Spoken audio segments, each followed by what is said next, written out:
Olá pessoal, boa tarde, sejam bem-vindos aí a mais uma aula de montagem e manutenção de computadores. Hoje, dia 8 de junho de 2021, a gente vai começar hoje já, dando seguimento no conteúdo da aula passada, né? A gente estava falando sobre sistemas de arquivos, falamos do sistema FAT, FAT32, FAT16, o EXT do Linux, e ficamos de falar hoje sobre os sistemas de armazenamento com tolerância à falha.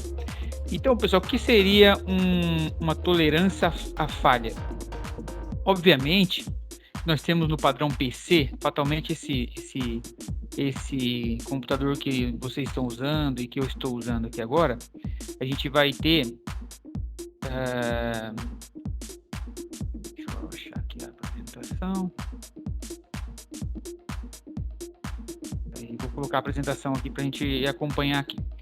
Então, fatalmente esse computador que a gente está usando aqui, ele provavelmente seja um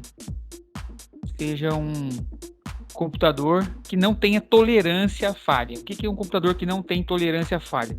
Seria um computador que tem apenas um disco, né? Então, se ele tem um disco, você pode falar assim, nossa, professor, mas o meu computador ele tem disco C e D. Isso não adianta muito se o disco C e D que você vê fizer parte do mesmo disco físico, mesmo disco rígido, né? Como que isso acontece? Porque dentro do sistema operacional nós podemos dividir um disco físico, uma unidade física, que ele está lá, o hardware, né? Você olha, vai lá, instala ele, pode pegar nele. Você pode dividir ele logicamente em dois discos. O que seria unidade lógica? Unidade lógica é você criar uma área C e uma área D. Só que essas duas áreas lógicas, elas estão sendo executadas dentro do mesmo hardware, ou seja, em um único disco rígido. Tá claro isso, pessoal? Então eu tenho, é como se você tivesse assim, ó, por exemplo, você tem um quarto na sua casa, e esse quarto tem um tamanho legal, então você consegue pôr uma parede no meio e consegue dividir dois quartos. Então você vai ter passa a ter o quarto 1 e 2, que na verdade fazem parte de um mesmo quarto. E imagina que você pegasse esse quarto e dividisse em 3, então você teria 3 quartos divididos em um mesmo, originalmente apenas um quarto, né? Então seria basicamente isso. E quando a gente fala de sistemas computacionais, de empresa, de médio, grande porte para cima, ou de algo que você precisa dar garantia de que esses dados permaneçam disponíveis, o que seria isso? Então, no PC, a gente está usando o PC, computador só. Mesmo no PC, a gente precisa fazer cópia de segurança, né? Mesmo no PC, a gente precisa fazer backup de segurança. Então, também é necessário. Só que nas empresas, em médio, grande porte, a gente precisa fazer backups diários, backups semanais, backups mensais e até, por que não, mais de um backup diário, dependendo da aplicação. Por exemplo, uma empresa que tem um banco de dados muito grande, que ele é alterado muitas vezes ao dia, fazer o backup uma vez só à noite talvez seja pouco, talvez precise fazer mais algumas vezes durante o dia. E antigamente, pessoal, isso era complexo, porque o sistema de backup trabalhava, se ele estivesse ativo durante o dia, o computador ficava lento, o servidor ficava lento, né? O serviço ficava lento. Hoje em dia nós temos vários recursos de hardware e relacionados ao sistema de armazenamentos, que é possível fazer a cópia do dado durante o dia, durante o expediente, mesmo que o usuário esteja com o arquivo aberto. Porque antigamente tinha isso, o usuário estava com o arquivo aberto na máquina dele, era um Excel. Aí o sistema ia lá, queria fazer uma cópia de segurança, não dava erro, falava assim, esse Excel está sendo aberto, está aberto agora. Então ele não pode ser copiado. Hoje em dia não, né, pessoal? Hoje em dia, com os sistemas de armazenamento em rede que a gente tem lá, os sistemas NAS, DAS, os sistemas de robô de dados, o que acontece? É feito uma cópia, né? Uma foto daquele arquivo naquele momento e ele consegue fazer a cópia de segurança. É óbvio que isso daí já é para empresas pelo menos de médio porte para grande porte. Empresas de pequeno porte não cabem essa solução por ela ser cara, né, pessoal? Então, o que a gente tem que fazer na empresa de grande porte?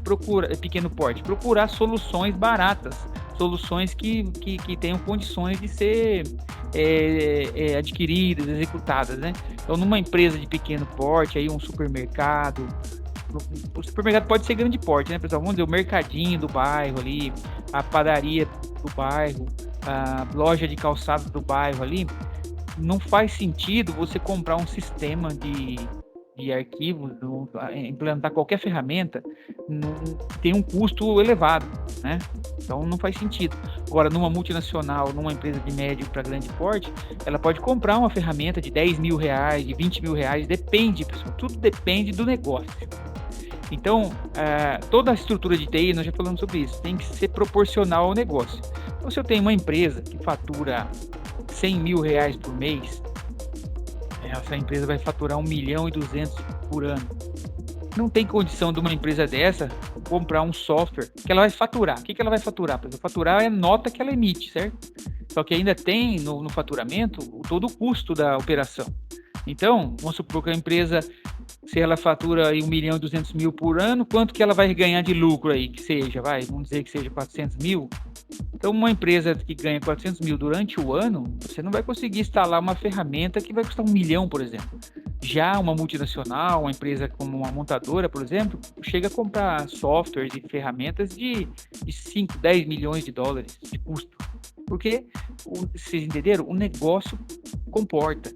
Igual a mesma coisa em casa, né? Eu sou professor, tal, trabalho lá dou aula no Instituto Federal.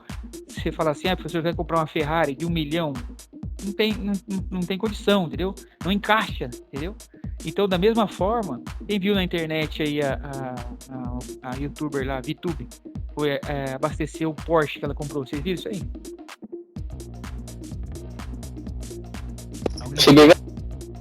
Alguém viu quanto custou encher o tanque? Deve sair uma fortuna, não é mesmo? Então, ela parou no posto e ela filmou o pagamento lá. Ela gastou 500 reais para encher o tanque. Mano, pensa bem. 500 reais. O carro deve ter, eu imagino que deve ter uns 150 litros de tanque de combustível, né? Vamos ver, fazer uma conta rápida aqui. 150 litros. Vezes. Vamos pôr uma gasolina onde ela tá lá. Uma gasolina de 6 reais. A gasolina tá 6. Tá um nível absurdo. Então é isso mesmo, ó. Vamos colocar 500 reais dividido por 6 reais, vai? Dá 80, é isso aí, ó. Um tanque de 80 litros. 80 litros a 6 reais dá 500 prata. Agora você fala pra mim, professor Rogério, eu sou muito rico. Minha família é multibilionária de GTI. E nós vimos aqui que tu é um professor muito legal, nós vamos te dar um Porsche de presente de final de ano. Aí o professor vai lá abastecer o Porsche. E aí, como é que faz? Deixa o óculos lá? Deixa o celular? Tem fácil comprar um Porsche e ainda tem dinheiro pra comprar mais uma mansão da vida aí. Então, um Porsche desse que ela comprou, dá pra comprar uma Pezão top de linha aí. Então, acho que é uma mansão, né? Um Porsche deve ter mais de 1 milhão, né? Então, pessoal, mas é isso. Tem Porsche de 700 mil, tem Porsche de 3 milhões. Então, olha só, é isso que a gente precisa entender. Numa empresa que fatura 50 mil, 60 mil por mês, é uma empresa considerada pequeno porte. Então, não tem como eu levar um software lá que custa 500 mil reais, mesmo que o software seja para a empresa ficar bilionária, não tem condição. Essa é a questão. É isso que eu queria que vocês entendessem. Então, empresas de pequeno porte, nós vamos usar computador normal. A empresa de maior porte, nós vamos precisar usar já um servidor, aí já tem um investimento superior, né? Já tem um investimentozinho já mais complexo, né? Então, vamos seguir aqui, pessoal, esse material que eu coloquei aqui para vocês, que é o seguinte. Então, nós vamos falar de tolerância à falha. Então, o que eu vou precisar fazer numa empresa de médio e grande porte? Eu vou precisar pegar vários HDs, e eu preciso construir os volumes, né? Que é as áreas lá onde o usuário vai colocar os dados dele, onde vai estar os bancos de dados, onde vai estar os sistemas de administração, né? Então, o que é o conceito de RAID, pessoal, que nós estamos falando aqui? O RAID é um sistema de tolerância à falha. Então, se for um disco rígido, e detalhe, pessoal, é um disco rígido, ele não é IDE, ou seja, ele não é SATA também, não é SATA, então ele tem um método de conexão na placa-mãe, um sistema de transferência de dados do disco para... E aí, Rogério? Oi. Tudo bem? Tudo? Chegou agora? É que eu tava fazendo um negócio ali. Ah, tá certo. Eu não tô falando de sistema de tolerância à falha para disco aí. Então, pessoal, o que o sistema de tolerância faz? Rogério? Ele deixa... Oi. Por falar nisso, a tarefa pode entregar atrasada, que eu comecei a fazer agora. Pode. Vale um pouco menos do que os caras que cumprem os horários, mas vale. Faz sim. É importante fazer. Bom, então, só pra gente não perder, senão eu esqueço o que eu tô falando aqui. Mas pode entregar sim. Então, pessoal, olha só. Esse projeto de RAID, ele tem esse nome pelo seguinte motivo, ó.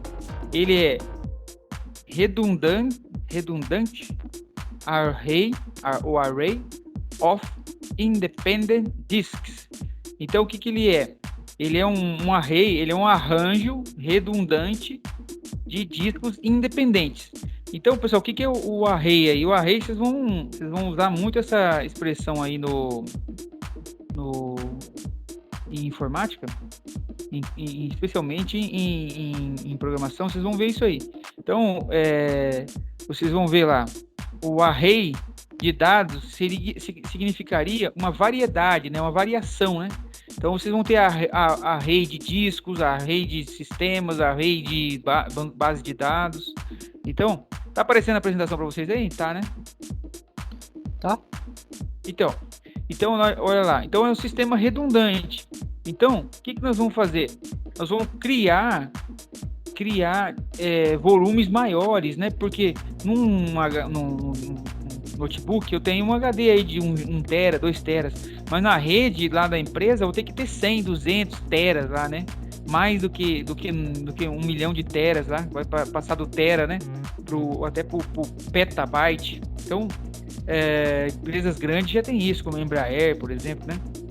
Então, o que eu vou fazer, pessoal? Eu vou combinar discos e somar eles para eu conseguir ter um volume maior. E eu vou ter que criar entre esses discos também um sistema de tolerância à falha, que seria, no caso de um desses discos queimar, a máquina não parar. Então, isso é muito importante. Onde que eu vou aplicar isso? Vou aplicar isso em locais onde eu preciso de autodisponibilidade, onde os dados têm que estar disponíveis o ano inteiro, de madrugada, 24 horas por dia. Então, aqui, pessoal, eu vou explicar aqui mais resumido, tá bom? Depois o slide vou colocar lá no Moodle para vocês olharem com mais detalhes. Mas, basicamente, nós vamos construir um volume e como eu disse que não é o sistema IDE, nem o sistema SATA, o sistema usado no RAID, pessoal, é o que a gente chama de hot swap, que vocês já viram falar que nos servidores a gente pode trocar o disco com o servidor ligado? Vocês já viram isso? Eu não preciso desligar o servidor. Eu não preciso desligar o servidor para tirar o disco. Nunca vi nenhum servidor. Ah, sim, mas quando a gente voltar à aula presencial, você vai virar no IF. Nós temos lá, só para o curso de integrado, nós temos 3 servidores que foram doação de uma empresa, mas são servidores Dell, top de linha. Vou mostrar para vocês vão ver.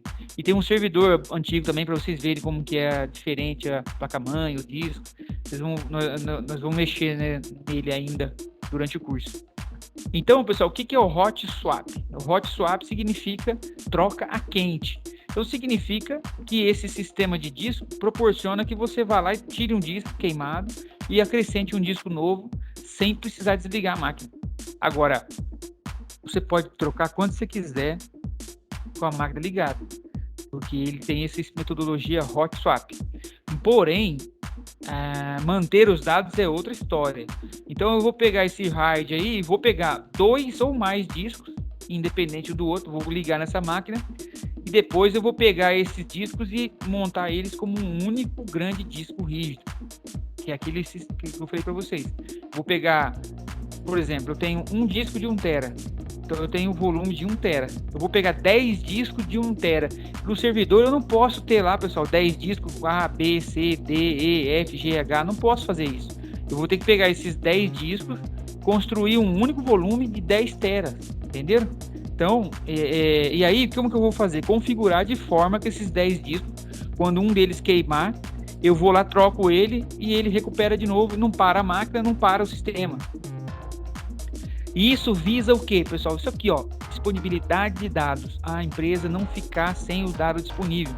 Se é um banco de dados na produção, para essa produção não parar. Então, se a produção precisa ficar consultando lá toda hora o banco de dados, se o banco de dados estiver indisponível, a produção para. Então, tem que ter... Oi. Posso fazer uma pergunta idiota? Pode. Por que colocar um monte de HD pequenininho em vez de colocar um HD grandão, enorme? Então, esse é um exemplo que eu dei de 10 de 1 tera, mas só que lá na empresa vão ser 10 de vamos supor, deixa eu ver, 10 tera, por exemplo, para dar 1 petabyte, para dar 1 milhão para dar 1000, né? 1000 teras. Entendeu? É só um exemplo que para entendimento, mas na empresa vai ser um monte de disco gigante. Não vai ser um só disco pequeno, entendeu? Para formar, na verdade vai ser assim. A empresa vai ter um planejamento, né? A área de TI vai falar, olha, esse servidor tem que ter um armazenamento aí de 500 terabytes de dados. Tem que ter uma área com esse volume. Aí a área de TI vai providenciar, vai ver como que ela compra isso daí, entendeu? É assim que a gente constrói um sistema assim. É óbvio que o exemplo que eu dei é só para entendimento, para você pegar 10 volumes e fazer um só. Mas você pode pegar aí os discos e formar 3. Tem vários modelos, nós vamos ver aqui vários modelos. Posso pegar 3 discos, montar um volume, posso pegar 5. Tem vários, vou mostrar aqui agora. Então, o que eu viso aqui? Aumento de disponibilidade, ó. Preciso de acesso rápido, preciso de segurança e redundância.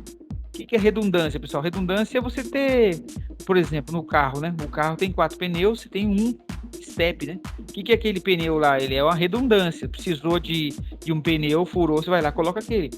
E paridade, pessoal, o que é a paridade? Paridade é assim, você tem um sistema que se você perder um disco, o sistema não para.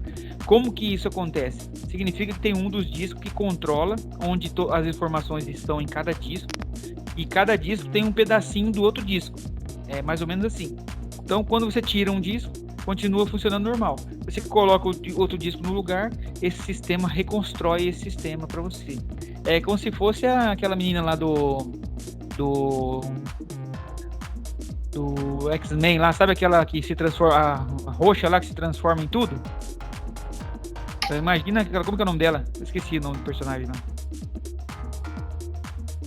Como que é o nome do personagem? Tenho certeza que é do X-Men, professor? Aquela que é azul, roxa lá, como que é? Ela é azul, é a Mística. A Mística. Isso, lembra da Mística? Então, os HDs Mas ela atravessa a parede. Não, isso aí é lince negra, querido. Não. Isso que vocês essa parede é ali. Não, é azul. Então, é azul. Então, cabelo isso vermelho. Os discos fazem. O disco estragou um disco, ele alerta o servidor, fala, um disco falhou. E aí você consegue lá tirar esse disco e põe um novo no lugar. Quando você coloca o novo no lugar, ele reconstrói tudo e volta a funcionar normalmente. Isso de forma para que a máquina não pare só quando um disco queima. Professor, mas se queima 2, aí para tudo e perde tudo. E aí tem que ir lá na cópia de segurança e trazer essa informação. E se você não tem a cópia de segurança, está lascado. Então a empresa precisa ter os servidores... Vai ser demitido. Exatamente. A não ser que você justifique isso daí, né? Então, já trabalhei nessa área aí, é muito difícil mesmo. A pane só dá no dia que você não faz o backup, que você não copia os dados de segurança. É bem interessante mesmo. Quem trabalha nessa área descobre que a lei de Murphy é real. Vocês já ouviram falar da lei? Todo mundo já conhece a lei de Murphy, né? Sim. Então, a lei de Murphy, para quem não sabe, se algo pode dar errado, vai dar errado. E sempre dá errado na hora mais complexa possível. Então é como se fosse assim, né? Você tem uma casa e tem uma janela lá que tá para a rua, a janela tá quebrada. E 30 dias do mês, tem um dia da semana que a janela vai ficar aberta. É nesse dia que o ladrão vai passar na frente da sua casa e vai ver, nossa, uma janela aberta. Então, basicamente, assim, a lei de Murphy é isso. Não é uma lei de negativismo, nem de pessimismo, pessoal. É uma lei que diz assim, você tem que ter segurança de tudo, porque se você não tiver segurança, vai dar errado. Então, se algo... Então, a lei tem uns princípios, né? Se algo vai dar errado, realmente vai dar errado. Então, e sempre assim. Mas, então, eu quero aumentar a disponibilidade, então eu uso esses sistemas aí. Então, esse sistema ele é mais rápido, né, do que o IDE SATA. Os discos são mais rápidos, né? Ele consegue carregar mais informação por leitura do que o RAID. Só que assim, pessoal, o que acontece de diferença? Esquenta bastante e gasta muita energia, né? Essa é a verdade. Então, gerenciamento também é interessante para você fazer gerenciamento, porque você pega 3 discos e faz um volume só, você gerencia apenas uma partição, né? Tem os componentes hot swap, como eu disse, né? Que hot swap significa troca a quente, substituição a quente. Então você consegue tirar o HD lá com ele ligado. Qual é a diferença para um PC normal? Se você tiver isso com o PC normal, a chance de queimar o HD é 95%. Não queimar o HD, se você, vamos supor, a máquina está aberta lá, o HD está ligado, você vai lá e tira ele da energia dos dados, a chance dele queimar ali é 95 para mais, né? Estou sendo bem humilde, mas é até mais de 95%. O que não é RAID, pessoal? Suporte da aplicação de recuperação de desastre físico, né? Então, as informações que estão no disco são informações lógicas. Então, se você perdeu a partição, por exemplo, perdeu os dados, né? Aí precisa ir no backup lá e copiar os dados de novo. Então, pessoal, esses sistemas de alta disponibilidade são para evitar paradas, né? Para evitar que o servidor pare, que você tenha serviços fora do ar, né? Hoje em dia, as empresas, elas precisam que os funcionários tenham o sistema disponível. Se o sistema não estiver disponível, aquela pessoa, ela fatalmente está parada, ela está representando custo para a empresa, e esse custo representa não só salário, representa que naquele momento não está sendo produzido alguma coisa, não está sendo entregue alguma coisa para o cliente, né? E hoje, pessoal, tudo tudo tende a ser enxuto, né? Ou seja, o que seria isso? Tudo tende a não ter a ter o máximo de economia possível. Então, uma empresa que, por exemplo, que fabrica pneu e entrega lá na GM, ela não quer fazer um estoque imenso de pneus porque custa muito caro. A GM não quer ter um estoque imenso de pneus lá porque fica muito caro. Então, o que ela quer? Ela quer que descarregue lá pneus para 2, 3, 4, 6 horas de produção no máximo, para se tiver um problema na estrada e dar uma manobra, né, você consegue recuperar. Então a ideia sempre é essa. Então, computacionalmente, a gente tem sistemas funcionando nas empresas e a gente não pode deixar esse sistema ficar fora do ar, porque representa prejuízo muito grande, né? Como hoje tudo é interligado e tudo é feito basicamente em cima da hora para não ter mais custos ainda. Então a gente acaba sempre vivendo assim meio que no fio da navalha, né? Sempre em cima da hora, né? Então, pessoal, basicamente essa construção desses sistemas seria aqui, por exemplo, existem vários níveis, né? Vários níveis de construção de RAID. Então aqui no caso, eu tenho o nível 0. O nível 0, o que significa o nível 0, pessoal? Significa que eu não tenho segurança. Por que isso, pessoal? Eu pego aqui no caso, eu tenho aqui 4 discos. E se eu fizer um disco com nível 0, o que significa? Que eu posso pegar esses 4 discos físicos, criar apenas um volume lógico. Vamos supor que aqui seria o drive C da máquina. Drive C. E o que seria o drive, o nível 0? Se esse disco aqui queima, o que acontece? Esse volume continua funcionando, mas sem esses dados. Então, se eu preciso acessar uma coisa aqui, que esteja aqui os dados, perdeu. Então, vamos supor, no que representa o nível 0 é sem tolerância à falha. Então, o que acontece no caso aqui? Se eu tenho esses 4 discos, eu tenho um sistema operacional instalado nessa máquina. Se o sistema operacional tiver qualquer dado nesse disco e ele queimar, a máquina já para de funcionar, porque ela para de acessar o arquivo aqui, né? Então ela para de funcionar. Quando que isso é interessante? Quando perder os dados não representa nada para mim. Vamos supor, eu pego um servidor e crio o disco C e instalo o Windows nele. Aí eu crio um disco D lá para jogar um log de banco de dados, né? Um registro de banco de dados, alguma coisa assim. Aí eu falo, o administrador de rede fala, olha, tudo que está no drive D, se perder, não pega nada. Então eu vou lá, construo o RAID nível 0, porque eu não preciso de tolerância à falha. Então, onde eu não preciso, tudo bem, onde eu preciso, já é diferente, né? Bom, o nível 0, pessoal, também é conhecido como Stripe, ou zebra, né? Ou faixas de zebra, isso que é o Stripe.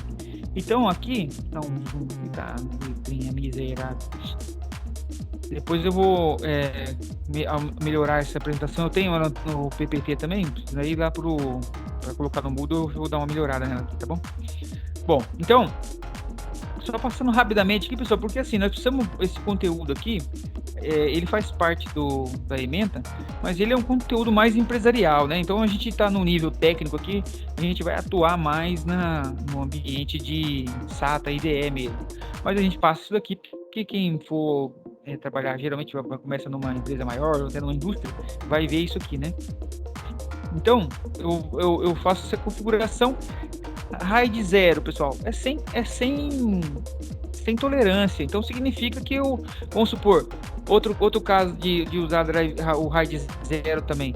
Vamos supor, eu tenho 2 discos, vou subir o servidor, eu tenho 2 discos pequenos, por exemplo. O que eu faço? Eu monto ele, é também conhecido como espelhamento. Então eu vou lá, pego, ele tem esse servidor, eu tenho lá 2 HDs de 1 tera. Pô, mas 1 tera só é pouco um servidor. Eu pego 2 HDs e crio um volume de 2 teras e fica 2 discos de 1 tera. Então, basicamente é isso. Eu preciso de volume, preciso de área, mas não preciso de tolerância. Então, eu crio o drive 0, o RAID 0 aqui. Bom, RAID 0 aqui, ó, todos os discos estão disponíveis, certo? Então, não tem zero segurança, é inseguro. É usado geralmente, como eu falei para vocês, o temporário ou uma área que não precisa que se pode perder tudo. Outra coisa, pessoal, servidor de teste, por exemplo. Vou subir um servidor de teste. Posso colocar essa configuração, porque não vai ter problema nenhum. Então, qualquer falha que der, perde tudo. Não, é um servidor de teste, não tem problema. Então, basicamente é isso. Aqui o nível 1, pessoal, RAID nível 1. O que ele é chamado? De Disk Mirroring. O que é um mirror, pessoal? Mirror é espelho, né? Então significa espelhamento. Então isso aqui é comum nos servidores físicos, pessoal, porque assim, ó, hoje em dia já é muito comum servidores virtuais, né? Então eu tenho lá 2 servidores gigantes, crio uma área, compro um software de máquina virtual, por exemplo, o VMware, né? A gente vê bastante aí para PC o Oracle Virtual PC, né? Mas nas empresas de grande porte usam os sistemas Microsoft, eu esqueci o nome agora, vou lembrar, e o VMware, né? VMware ou VMware, que é o mais popular hoje em dia, de servidores para servidores virtuais.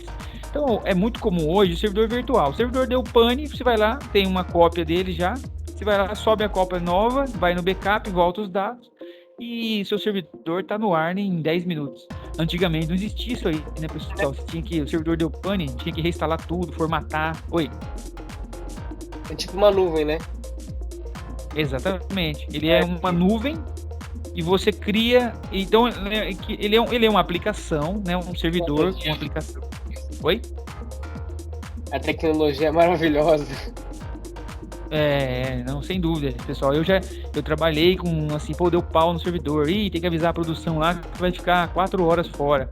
Aí tinha que correr, subir outra máquina, ir lá pegar as fitas, voltar os dados lá. Nossa, trampo. Hoje, galera, aquele tempo era avançado, hein? Olha como é a tecnologia, sabe? Então, hoje, o que a gente faz hoje, um dia vai ser piada, sabe? Então, eu fazia isso daí, era um trampo mega importante, assim, sabe? Nossa, o cara tá reconstruindo o servidor. Hoje em dia, você tem lá na rede, você já deixa 3, 4 servidores virtuais prontos com a máquina desligada. Falta um servidor, você vai lá, clica com o mouse, manda subir, a máquina reinicia, você muda o nome dela pro nome do que estava anterior, vai lá nos backups, pega os dados, volta lá, liga pro usuário, tá certo os seus dados aí, não, tá aqui já de novo, o que você fez e tal, fiz nada, e já resolve. Então, o que é o nível 1, pessoal, de espelhamento? Eu tenho dois HDs. E vamos dizer que nós vamos colocar um servidor físico. Então, aí, os servidores que estão no IF, eu demonstro isso aí. Então, eu tenho uma aplicação. Como que eu acesso isso, pessoal? Como que eu acesso? É uma aplicação antes da máquina ligar, entendeu?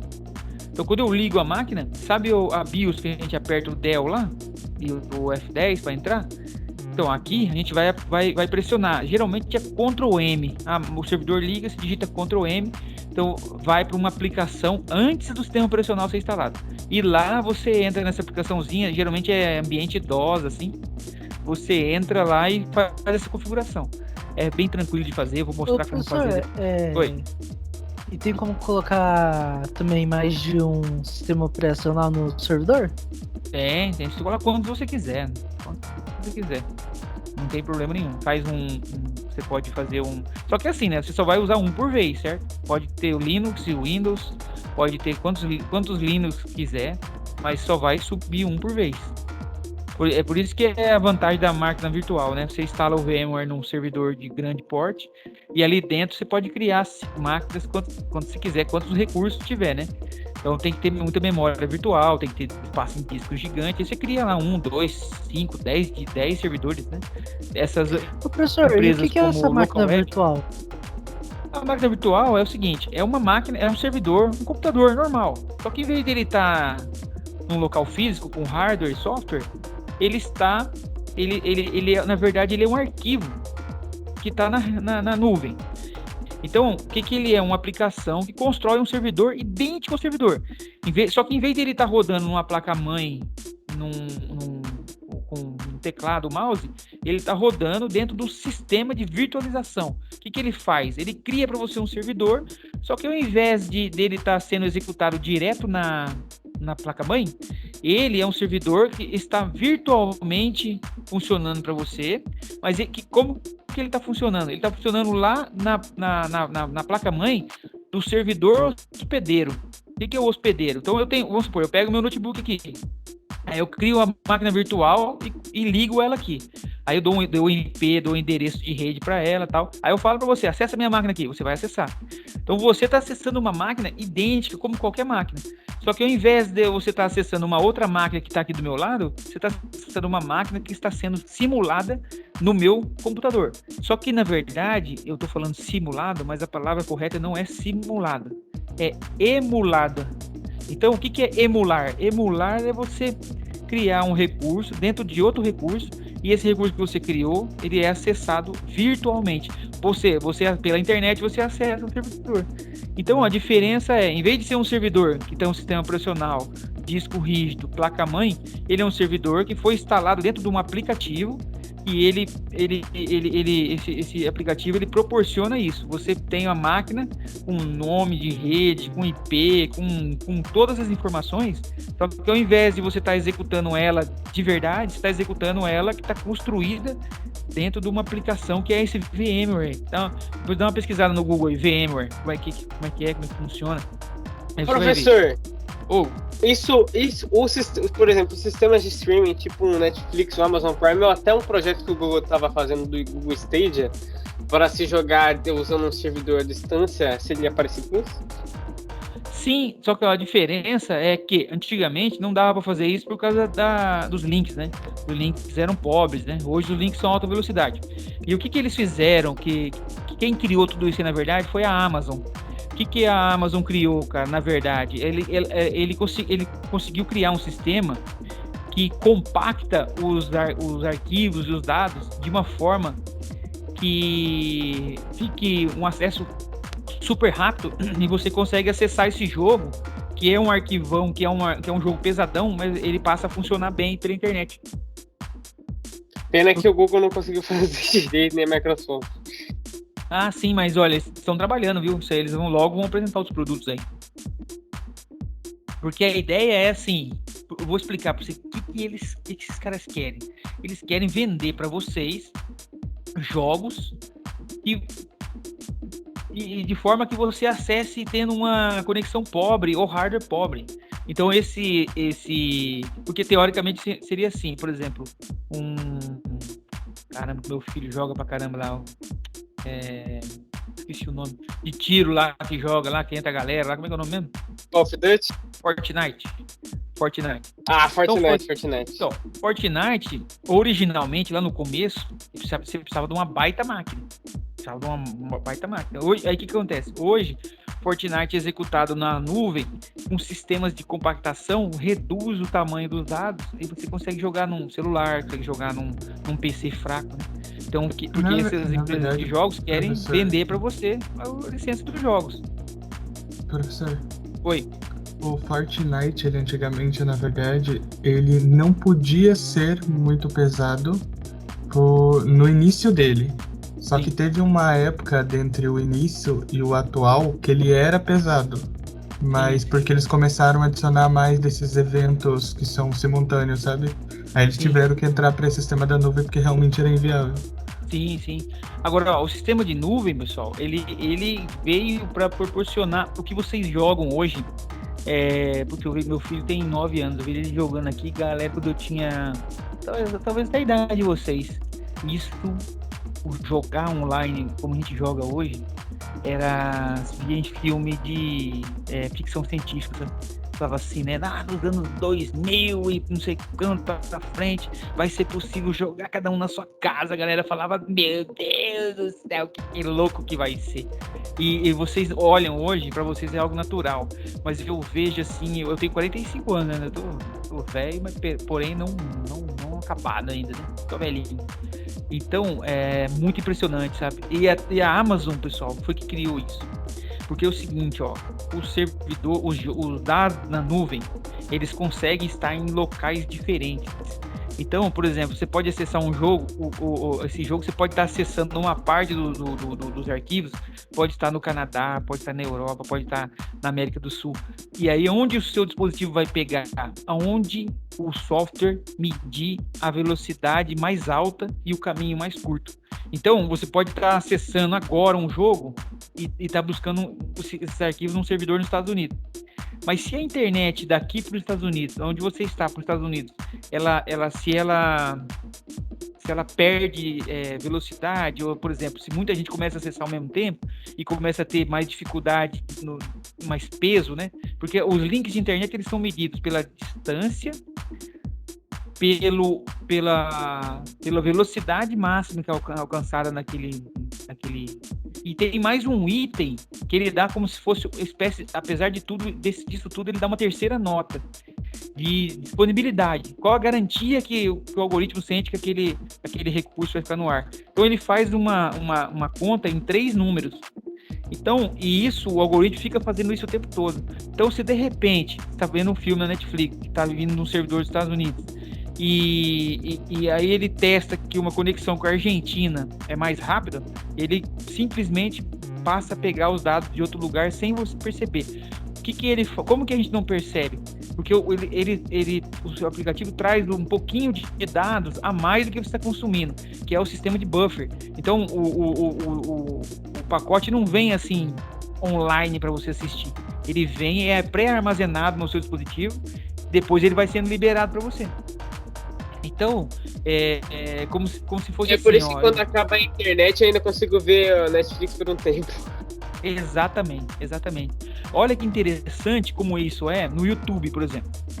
YouTube, antes, vocês repararam que antigamente você começava a ver um vídeo, dava pausa, aí, sabe aquela barrinha lá embaixo? Ela continuava carregando, vocês repararam isso? E ia até o final.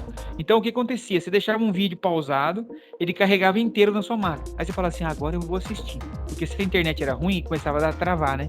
Aí você fala assim, não, agora eu vou assistir. Aí você podia assistir, podia cair, a internet funcionava. Então, repara hoje que isso não acontece mais. Geralmente, ele carrega só 20% a mais. E aí ele para. Por quê? Porque os links hoje são melhores e para não sobrecarregar para outra pessoa. Senão você fica carregando lá. Porque você pega um vídeo lá de 1 hora, espera carregar tudo. Depois você fecha o browser. Então, você criou uma concorrência com outra pessoa que estava acessando e foi desnecessário. Certo? Então, pessoal, isso, a Amazon não é uma grande empresa, não é só um e-commerce milionário, não, pessoal. A Amazon tem todos os sistemas que vocês possam imaginar. Todos os sistemas de nuvem, sistema de servidores, eles são um monstro gigante. A Amazon é concorrente da Microsoft, da VMware, de todas as grandes, né, da Dell. A Amazon concorre com tudo, não é só o e-commerce, não. Eles são uma das maiores empresas do mundo também. Bom, então no disco vendendo aqui, livro. Oi? E começaram vendendo livro. Exatamente. E quando começou também, foi piada, viu, galera? Os caras falaram, você acabar mesmo. Você acha que as livrarias vão acabar? Você é doido. Esse homem é doido, né? E ele falava, um dia todo mundo vai comprar tudo pela internet. E deram risada da cara dele, e hoje ele é um dos homens mais ricos do mundo, né? Queria encontrar com ele para pedir desculpa, mas não consigo encontrar com ele, cheio de segurança. Acho que ele é o primeiro cara da história que conseguiu 1 trilhão. Não sei disso, eu sei que ele separou e a mulher dele ganhou não sei quantos bilhões, né? Ó pra você ver, professor, a mulher dele separou, o dinheiro que ela conseguiu quando separou dele, ela se tornou a terceira mulher mais rica do mundo. Fala sério, hein? Fala sério, é muito dinheiro, né? Bom, vamos nessa. Por isso que eu não moro em Orlando, pessoal. Por isso que eu moro aqui em Taubaté. Então eu tenho um espelhamento. Então eu tenho um servidor. Vou criar lá o disco C para instalar o sistema operacional. Vou instalar o Windows Server lá. Eu pego... Então, peraí, eu não posso ter um disco só. Senão esse disco deu falha, eu perco a máquina, né? Então o que eu faço? Eu pego 2 discos, crio um espelhamento. O que esse espelhamento faz? Tudo que eu copio aqui, ele replica para cá e faz uma cópia igual. Tudo que eu copio aqui, ele replica para cá e faz uma área igual. Então o que acontece? Se você tem 2 discos, aí quando você instala isso, lá na hora que você instala o Windows, aparece um disco só. Aparece um só e um volume só, porque tudo que acontece num replica no outro. E aí, pessoal, o que acontece quando dá falha, né? O sistema operacional informa isso lá no gerenciador de eventos. Ele informa lá e geralmente ele tem uma luzinha, a luzinha pisca vermelho, né? E, tem que ter monitoramento, tem que ter administração de rede, né? Se não tiver, é fatal isso daí para dar problema, né? Bom, então tá aqui a explicação do que nós falamos. O RAID 1 é o mirroring ou espelhamento. Então ele vai fazer isso, pessoal. Você tem que ter um número par, certo? 2. Só para exemplificar. Se os 2 discos têm 1 tera, você vai ficar com um único volume de 1 tera. Porque tá tudo replicado no outro, certo? Se você desligar um deles, a máquina continua funcionando normalmente. Esse é o objetivo, né? Manter a máquina, em caso de falha, ela funcionando. Então, ele é caro, né? Porque você tem que comprar um HD que vai ficar ali ao mesmo tempo, pode ficar 10 anos sem nunca dar problema. Então você pode gastar um dinheiro e nunca ter. Só que assim, a segurança ela custa caro por causa disso. Você investe para não precisar gastar mais. E aí muitas vezes tem esse investimento aí, né? Então não tem como fugir dele. Então, tá falando aqui, oferece proteção de falhas, taxa 1 para 1. Então, se eu queimou o disco, o outro continua funcionando. Tecnologia hot swap, eu pego lá o que está queimado e troco. Só que acontece o seguinte, tem que ter certeza qual que é o que está queimado, né? Se não está queimado, se você puxar da máquina o que está bom, já era, perdeu tudo. Perde todas as informações. Não tem como recuperar mais. A não ser que você tenha feito o backup, aí você tem que reconstruir o sistema e voltar o backup tudo de novo. Bom, é isso, pessoal. Bom, resumindo aqui, eu tenho 2 discos, capacidade utilizável. Professor, eu tenho 2 discos, um de 1 tera e um de 1.5. Eu tenho um de 1 tera e um de 2 teras. O que vai valer? O tamanho do menor. É o tamanho do menor. Então, se eu tenho um disco de 1 tera e outro de 2 teras, eu vou ter um volume de 1 tera só. Se 1 tera que tem a mais, vai ficar perdido. Fica perdido lá e não tem o que fazer com ele. Se os discos forem diferentes, lembrando, vai ser, o que vai valer? O disco menor e a velocidade do mais lento.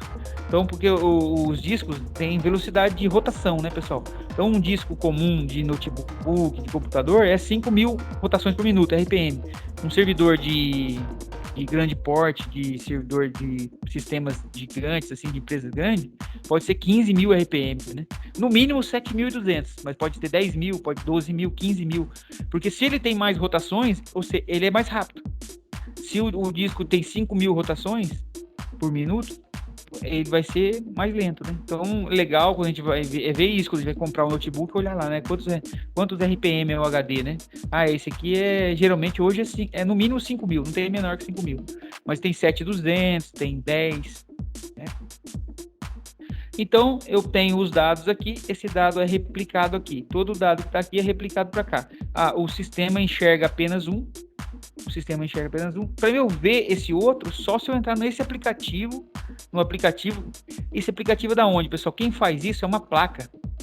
É uma placa que tem no servidor. Então, é um aplicativo que entra nessa placa. Então, você tem que reiniciar a máquina, entrar depois da inicialização lá para você verificar tudo isso. Bom, temos aqui depois, pessoal, o RAID de nível 3, como que ele funciona. Também aqui, aí no caso aqui, ó, eu tenho todos os professor, mas aqui. cadê o RAID de nível 2? O nível 2 não é usado. Eles foram criados assim, por exemplo, criou igual, por exemplo, IPv4, né? Que é o que a gente usa na internet, ainda usa, né? Ele tá saindo para entrar qual IP? O IPv6, certo? Significa que o IP 1, 2 e 3 já foram e que o IPv5 não vingou. Então, a gente só tem IPv4 e IPv6, porque os outros, fora esse, não vingaram. Então, a gente tem, não são, a gente vai ter aqui o 1, o 3, o 5 e o 10, são os principais. Os outros, eles não são populares, não são usados, né? Então, é uma tecnologia que foi criada e não é usada. Ele não foi para o mercado. Entendeu? É isso que aconteceu. Então, aqui, pessoal, ele vai estar desse jeito, né? Conectado lá dentro do servidor, esses discos aqui. E aí, o que eu vou fazer? Eu vou fazer um disco de paridade. Então, aqui, desse caso aqui, eu vou poder perder um disco também. Pessoal, o barramento aqui, ó, queria falar para vocês, importante. O barramento aqui, ó, lá do HD normal, o barramento é o barramento IDE que fala, né? Usado no disco SATA 2, SATA 2, SATA 3. Mas esse barramento do Hot Swap, ele é chamado SCSI. Esse nome aqui, ó, é SCSI. SCSI. Esse que é o barramento que ele é melhor do que o do computador normal pelo seguinte motivo. Ele é um barramento, pessoal, e ele tem um algoritmo simplificado. Então ele é muito rápido e ele que implementa a tecnologia do troca-quente, do Hot Swap. Então, o que acontece aqui? Ele tem, no caso aqui, ele cria uma tabela, pessoal, ó, com as áreas de armazenamento e vai dando endereçamento. Então, significa, na prática, que se eu tenho a paridade, é porque, assim, eu sei onde está cada dado em cada um dos discos, cada um dos volumes. Então, eu tenho uma área de controle, que é essa tabela aqui, ó. Então, eu faço a paridade. O que está no disco 1, o que está no disco 2, o que está no disco 3. Então, eu tenho lá se fosse assim, uma informação, um dos discos tem informação de todos os discos. Então, quando eu perco a informação, o que eu tenho? Esse HD, ele tem uma parte, e aí o algoritmo consegue, sabendo o que tem, sabendo o que perdeu, ele consegue reconstruir o que faltou. É bem interessante. E olha, pessoal, isso aqui não é moderno, não. Isso aqui é da década de 80 para cá. Não é coisa novinha, não. Isso aqui também está dentro dos servidores de virtualização, né? Então, você consegue construir isso aqui no servidor virtual também. Só como você vai fazer isso? O HD que você vê na máquina virtual não é um HD físico, ele é uma parte de um HD do hospedeiro. Então, quando a gente tem a virtualização, eu tenho o o host, né? Que é também o hospedeiro, é onde vai estar dentro dele os outros servidores que eu vou criar. Então, pessoal, ó, o RAID 3 também, ele não é popular, embora ele exista, né? Vingou no mercado, como eu disse, mas ele tem custo alto, né? Ele tem um algoritmo mais complexo, ele tem tem que ter um disco adicional, então você sabe que tem que ter um disco a mais para poder manter o sistema, né? Então ele vai ficar lá. O que é o standalone, pessoal? O standalone é isolado, né? Não está na rede, não está conectado a nada. Então eu vou ter que ter um disco a mais. Eu vou mostrar a diferença do 3 para o 5. O RAID 4 também não existe. E o 5, o 3, pessoal, ele faz a reconstrução por algoritmo. Então qual que é o problema que ele não vingou, pessoal? Você tem que ter um disco sobrando, esse é o custo. Mas que para fazer essa sincronização demanda muito tempo e durante esse período a máquina fica extremamente lenta. No 5 foi uma melhoria. Fizeram o 4, não deu certo, aí fizeram uma nova atualização que foi chamada de 5. Então no 5, pessoal, é clássico. O 5 é o mais popular. Então eu tenho 5 discos aqui. O que o RAID 5 vai fazer? Eu perco um disco. Então eu monto um volume, só para exemplo, cada um tem 1 tera aqui. Então eu tenho 1, 2, 3, 4, 5 teras. Quando eu construo um único volume, eu vou construir um único volume de 4 teras. E esse disco que está sobrando, ele vai ter um dado de cada pedaço desse aqui, ó. Cada pedaço desse aqui vai estar aqui. Esse aqui, esse aqui, esse aqui, esse aqui. Ele vai pegar cada faixa dessa aqui. E aí, de tempos em tempos, ele vai mudando isso. Depois ele pega essa, depois ele pega essa, de forma que, quando qualquer disco desses quebrarem, parar de funcionar, essa informação é distribuída para os 4 imediatamente. E você perde apenas o disco. Então, nesse caso aqui, no RAID 5, sempre assim, você tem que ter no mínimo 3 discos.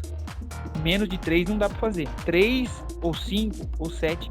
O que vai acontecer? Você vai construir um volume e você vai perder o volume de um dos discos. E esse disco, e qualquer um dos discos que estragar, é substituído por esse daí. E aí o sistema operacional te avisa lá pelos logs e você vai lá e troca esse disco e põe um disco novo e ele reconstrói. Qual que é a diferença do 3? Ele reconstrói mais rápido e muito mais leve. Na hora que ele está reconstruindo, a máquina está funcionando normal, não fica lenta para o usuário.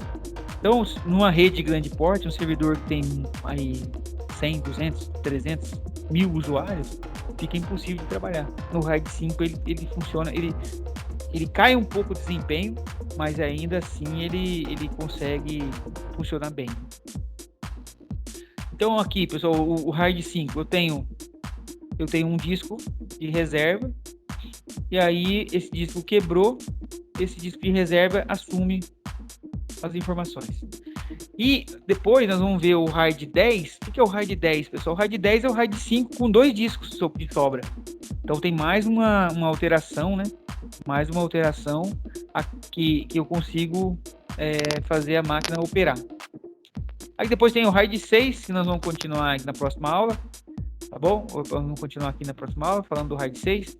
Quero mostrar para vocês, vou colocar uns exercícios também lá, viu, pessoal? Mais para computar nota mesmo, tá bom? Um exercício babinha, para ficar com nota boa.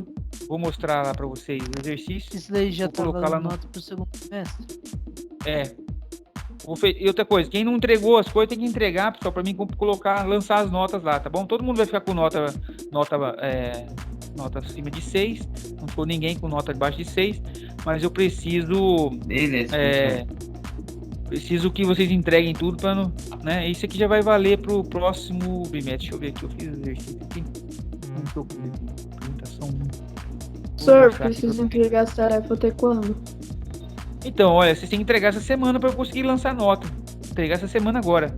No sabadão eu vou lançar a nota lá no primeiro bimestre. Quem mandou atrasado, entregou, por favor, entregar, porque eu consigo... Ah, tá aqui, ó. Pessoal, são 5 exercícios, ó. Sim, vou receber normal, só vale um pouquinho menos do que quem entregou na data, tá bom? Só porque, senão a pessoa entrega atrasado, quanto tira mesmo? 10. A pessoa entrega atrasado. Não, então assim, por exemplo, ó, vamos supor. Uma pessoa entregou na data, tirou 10. Outra pessoa entregou atrasado. E ela acerta tudo. Eu tenho que dar 9 pra ela, entendeu? Não posso dar 10. Senão, a pessoa que fala, professor, mas eu faço no dia e os bagulho aí, pô, você deu a nota mesmo. Acontece isso, entendeu? Então, assim, eu não vou dar 0 pra quem entregar atrasado, não vou dar metade quem entregou atrasado, mas preciso tirar um pouquinho do valor pra ser justo com as pessoas que entregam num certinho. Bom, pessoal, ó, são 5 questões, tá bom? Ó, pessoal, são questões, não são questões da minha cabeça, tá bom? São questões que eu tenho de livros, de concurso, tá bom? Eu sempre faço isso porque essas provas, esses concursos sempre tem as provas de hardware, de software básico, informática básica, e muitos de vocês um dia devem passar por uma prova assim, pode ser até por um processo seletivo. Então eu tiro de concursos, tá bom? Então não se assustem se vocês acharem uma questão dessas aí na internet. Não é má vontade minha não de não fazer, tá bom? É porque realmente, aqui ó, por exemplo, ó, essa é uma questão, os outros eu tirei aqui o órgão, né, da onde saiu a prova. Essa aqui é uma prova da FUNPRESP, que é um órgão que faz previdência privada de funcionários públicos, que ela fez essa prova para um órgão chamado IADES aqui, lá de Brasília. Então, ó, por exemplo, uma questão de nível superior. Eu vou dar uma ajeitada aqui ainda, ó, que ainda falta dar um X aqui ainda, ó. Vou separar aqui as letras aqui e tal. Entendeu? Depois, aí na aula que vem, pessoal, eu vou colocar o gabarito para vocês verem, vou corrigir, vou mostrar para vocês as questões certinho, tá bom? Então, assim, isso não é uma regra. Vai ter ocasiões em que eu mesmo, inclusive até a maioria, eu mesmo vou colocar a avaliação. Aqui é mais para vocês saberem disso, né? Porque depois acontece aí de aparecer aí, nossa, eu descobri que o professor pegou aquela avaliação e tal. A prova, e quando a gente tiver prova mesmo, nunca vai ser assim, pessoal. A prova sempre ela é exclusiva, é feita especial, né? Ou dentro, sabe?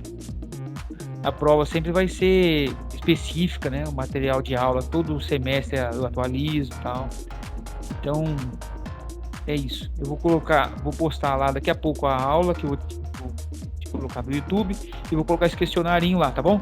Aí, na semana que vem eu posto no Moodle lá as respostas já, tá bom? Então, pessoal, ó, são questões simples, tá bom? Só tem uma mais complexa aqui, mais chata, que também são questões que pegam aqui, tipo essa aqui, pessoal, ó. Então você vai ver lá, sobre processadores, analise as assertivas e assinale a alternativa que aponta correta, ou as alternativas corretas. Então você vai ler a 1, a 2, a 3 e a 4 e vai falar qual que está correta. É apenas a 1 que está correta? A correta é a 1, a 2 e a 3, a 4 não? Certo? Então assim, aqui pode ter uma, pode ter duas, ou pode ter até 3 corretas. Ou pode dar todas corretas. Então você vai vai ler essa frase, você marca aqui, ó, isso aqui tá correto. A 2, você marca se tá correto. E a 3, a 3 não tá correta. Então, vamos supor, você imagina lá, a 1, a 2 e a 4 são corretas. Então, eu vou pesquisar aqui, ó, 1, 2 e 3, 1, 2 e 4. Então, nem tem essa aqui. Vou dizer que a 1, a 2 e a 3 são corretas. Então, eu vou achar, peraí, a 1, ó, 2 e 3 são corretas. Então, é a letra B. Assim que você vai fazer, tá bom? Todas questões bem facinha, mais para valer uma nota ali para me ajudar no segundo bimestre. Tá certo, pessoal? Então, na próxima aula a gente termina aqui a questão dos RAIDs, já tá terminando aqui, deu um RAID 6, 10, nós vamos ver. Como eu disse para vocês aqui, ó, tá vendo, ó, a paridade, ó, aqui, essa informação tá distribuída. Então, o algoritmo, o que ele faz aqui? Quando uma dessa, isso aqui perde, ele sabe, ó, aqui tem o B, tá vendo? Então isso aqui tá distribuído, ele reconstrói isso daqui, ele pega esses blocos aqui, ó, e coloca na ordem de novo.